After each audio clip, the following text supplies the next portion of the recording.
అలాగే మీకు ఉపద్వారం వచ్చేసరికి సెకండరీ డోర్కి ఈ ప్రధాన దిశల్లో పెట్టి ద్వారం దగ్గర చెప్పి పెట్టచ్చు. అవి కావాలి అటు పక్కన కూడా పెట్టుకోవచ్చు అని చెప్పారు. ఇంకా అది ఈశాన్య ద్వారం ఏమైనా పెట్టున్నట్టు ఉపద్వారం ప్లేస్ అవుద్ది. అది పెద్ద దోషమే వచ్చేది. ఒకళ్ళు పొరపాటు దిక్కులు గుండి కూడా ఈశాన్యం పెట్టినా కూడా పైగా మీకు ఇంటి షేప్ని బట్టి ఆ ద్వార ఫలిత ఆ ప్లేస్ కూడా మారుతాయి. మళ్ళీ పర్ఫెక్ట్ రెక్టాంగిల్ ఉంటే 20/40 ఇల్లు ఉందనుకోండి ఎవరిదన్నా, అలా ఉన్నట్లయితే మళ్ళీ ఆ డోర్ మీరు ఈశాన్యం పెట్టింది ఈ సెంటర్లో ఉండాల్సిన ఈశాన్యకి వెళ్తే కానీ ఆ ప్లేస్ రాదు, రైట్ ప్లేస్ రాదు. అలా చూసుకుని పెట్టుకోవాల్సి ఉంటుంది. తొందరపడి మనం ఎక్స్ట్రాక్ట్ తీసుకుంటాక లేదు. అంటే ఇది ఓరియంటేషన్ ఆధారంగా, ఇంటి యొక్క షేప్ ఆధారంగా, అది స్క్వేర్ లాగా ఉంటే ఒకలా వస్తాయి ఆ పదాలు, మీకు రెక్టాంగిల్ అయితే ఒకలా వస్తాయి, దిక్కులు తిరిగినప్పుడు ఒకలా వస్తాయి అని చూసుకుని పెట్టుకోవాలి సింహద్వారం అనేది. ప్రాచీన గ్రంథాల్లో ఇచ్చిన రూల్స్ పర్ఫెక్ట్ దిక్కు అని అనుకుని ఊహించి ఈ ఫలితాలు ఇలా విధానం చెప్పారు.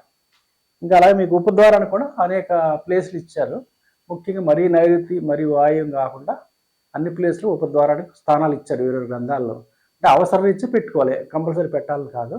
ప్రధాన ద్వారాన్ని కంపల్సరీ ఇచ్చారు రూల్ ఇలా ఉన్నాయి. ఉపద్వారాలు మాత్రం ఎన్ని కావాలో దాన్ని పెట్టుకోవచ్చు అని ఇంటి సైజుని బట్టి వాటికి అన్ని స్థానాలు ఇంచుమించు కొంచెం నైరుతి వదిలేశారు కొన్ని ప్లేసులు తప్ప మ్యాక్సిమం ప్లేసుల్లో ఉపద్వార స్థానాన్ని ఇచ్చారు.